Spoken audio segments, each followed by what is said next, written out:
Pemerintah Kota Palembang mengimbau warganya waspada terhadap kemungkinan genangan air, menyusul hujan dengan intensitas sedang hingga lebat dalam beberapa hari terakhir. Selain itu, Pemkot Palembang meminta warga untuk tidak membuang sampah sembarangan, karena dapat menyebabkan genangan air saat hujan.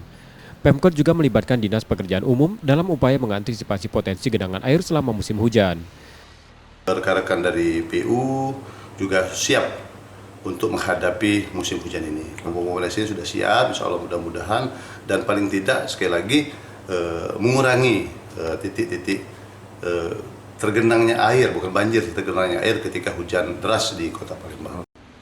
Sebagai pencegahan, Pemkot Palembang berencana melakukan pengerukan di sejumlah kolam retensi dalam waktu dekat. Nur Muhammad, Kompas TV, Palembang, Sumatera Selatan.